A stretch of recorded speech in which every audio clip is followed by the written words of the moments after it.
And then may work na naman ako mamaya. Ito may pagka-orange siya. Yeah, ganda niya. Mga frozen kasi yung nandito sa... Ganun lang para hindi halata. You have to do the exactly the same except for the paper.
Kakaalis lang ni Kira, hinatid siya ni Dave.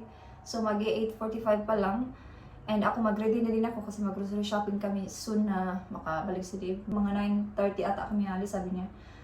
So magkita na lang tayo mamaya doon sa Lidl and Sainsbury's ata. Pag hindi kami pupunta ng Sainsbury's, so pupunta kami ng Morrison mamaya or ako after kong mag-work. Hindi. Kasi after kong mag-work, meron akong dental appointment. Kasi magpapalinis ako ba, may hygienist appointment ako mamaya. So yeah, yun yung gagawin ko. Buti na lang naisip ko. Or else makalimutan ko. So yeah, anyway, mag-ready muna ako and I'll see you later. So ready na? Simple lang as usual. Kasi dito lang naman tayo sa town, no? And then may work na naman ako mamaya. So anyway, ito yung gamit kong lipstick today. Hindi ito yung MAC. Ito yung Charlotte Tilbury. Ilagay ko lang dito yung pangalan. May nag-comment kasi sa last vlog ko kung ano doon yung gamit na lipstick ko. So MAC yun na Whirl. Ito is Charlotte Tilbury. So ito yung kulay niya. Ito may pagka-orange siya. Tapos yung MAC is more on brown tone. Yeah, ganda niya.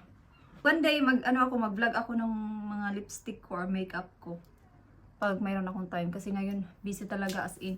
Sinisingit ko nga lang yung mga vlog pero halos everyday may work ako. Like next week may work ako 9 to 2, 9 to 3. So busy. Kaya hindi ako makaka-vlog talaga ng ganito. Like, more on daily life lang kasi yun talaga yung mas easy gawin. Kaysa sa specific yung vlog na gagawin mo kasi mas time consuming siya. So anyway, punta na kami sa shop para mag-grocery. Bye-bye!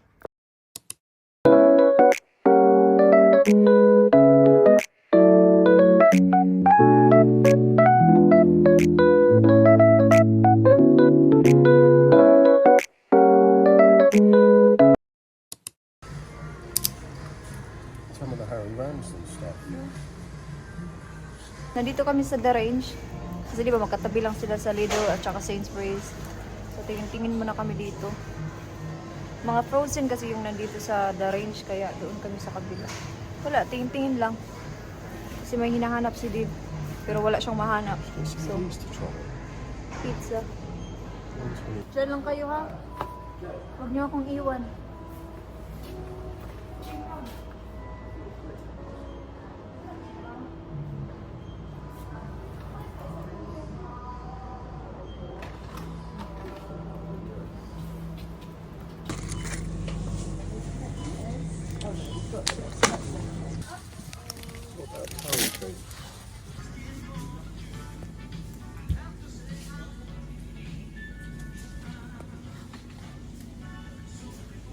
May air fryer din sila dito, oh. Pero parang hindi naman to sturdy, oh.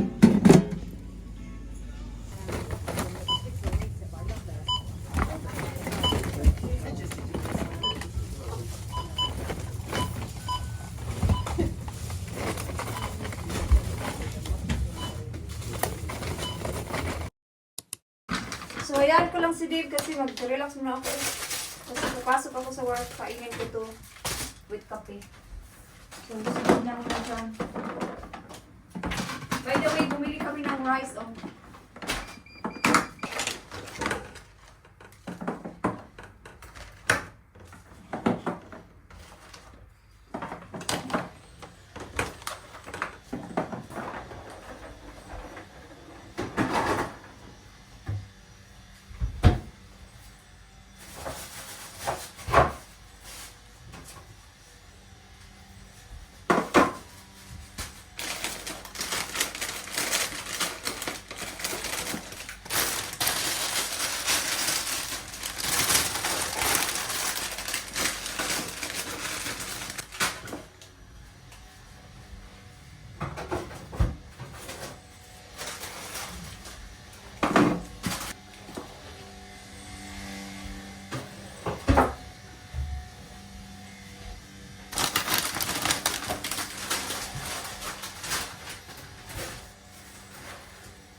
So, natapos na ni Dave yung mga binili namin. Magkape muna ako kasi may pasok ako. And then, after ko mag-work, diretso na ako sa aking dentist. Malapit lang naman sila, magkalapit lang. Nagpiyon pa sa Dave ng kape.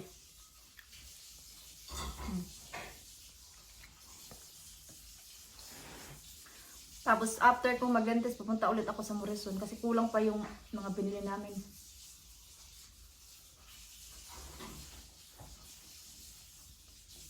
Malamig.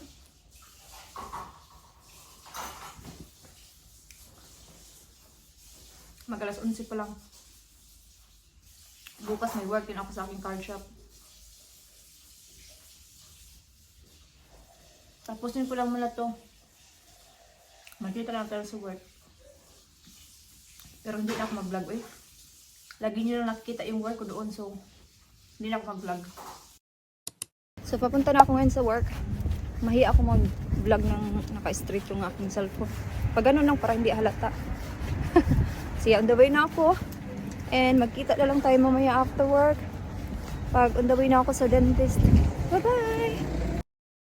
So nandito na ako guys. Naghintay na ako. 2:15 yung aking appointment. 2:10 pa lang.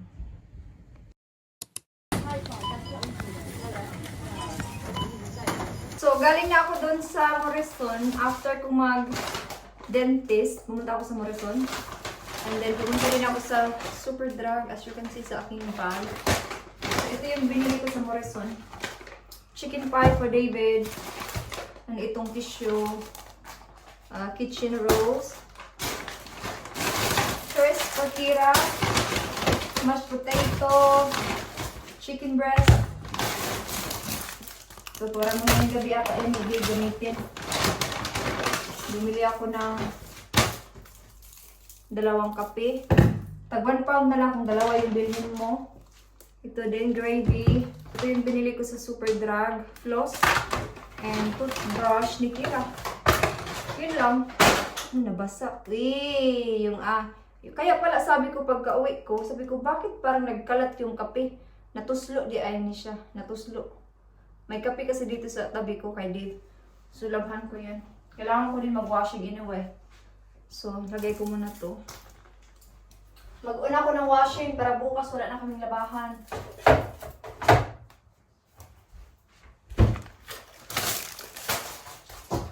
Babalik ulit ako mamaya sa Morrison. Pero mamaya na mga half 5. Busy kasi as in, pila. Wala pang Pasko pero grabe yung pila sa Morrison.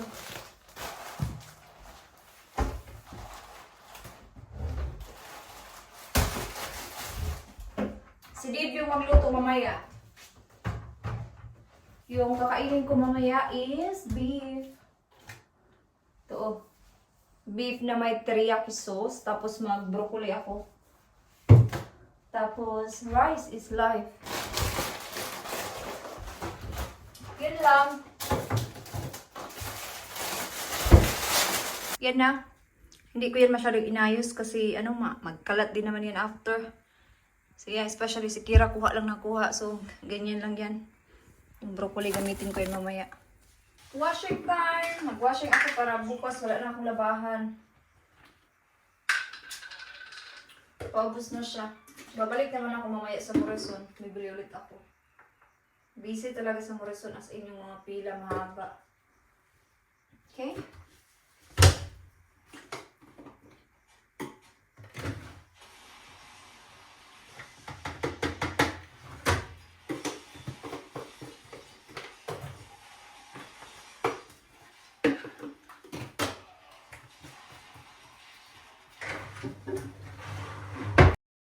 I'm going to be showing you how to make paper dragons, and they don't actually take that long.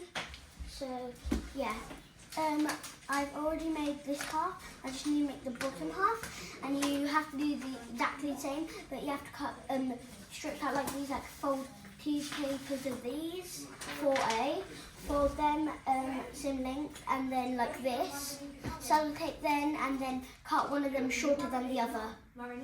And trace the big one with your hand and trace the other one with your thumb. So I'll show you what to do. So just fold a piece of paper like that. Like that. Then I'm trying to do that. And then just like that. Gonna cut it out. So both of these. Then you're gonna grab a bit of sellotape. Put it on there, like at the end. Stick it like that. So it flips like that. Make sure it's level. And then stick it down. It doesn't have to be too pretty because we're going to cover it. Just like that. And then do the exact same on the other side. Look, they're perfect. So those are mine. That shows on. Just like that. I can wear them in the If house. it's and that. too big, you Well, can these are cool though. always restart. I'm just going to cut these edges off. Do you know what the idea, my thinking was with these? Yeah. Riding on a jet ski. Then I'm going to get a piece of paper and I'm going to draw my design. The front and the back. Yeah, I'll be able to see that shape Yeah, it's the then. same as your one. With those ones tomorrow. Dragon. Yeah, so we get my one.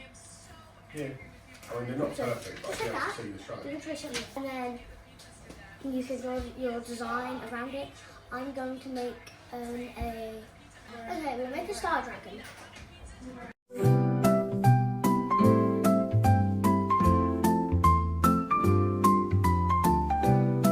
Mine's going to be like that. Then I might add something in there. Give it a little bit.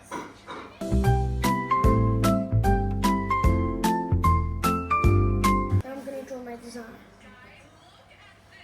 I'm going to do my design. I'm going to add something in there. Just like that. Then I'm going to colour it in. And the whole dragon would be like pink or blue or... I think the paper dragon colour is going to be pink. It just goes really well, but I'm going to add a tip of blue. Add this.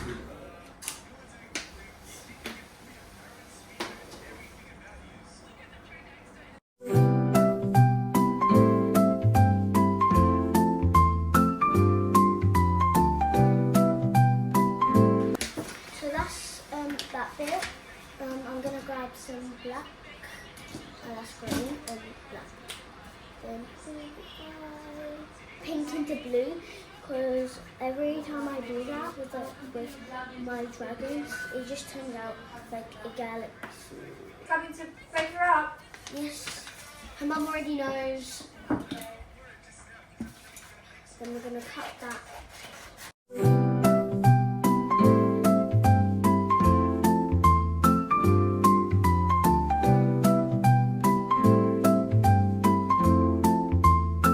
Yes, that's a space one. Then we'll get work to the bottom one.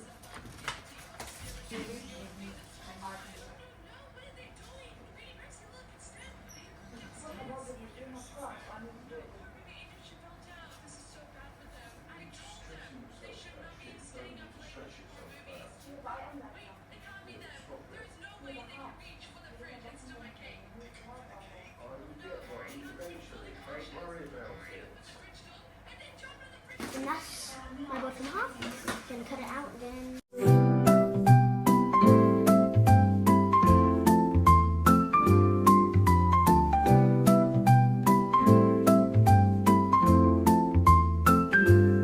Then that I'm gonna colour in some excess ones. Well, bits. There, onto the paper and to the base.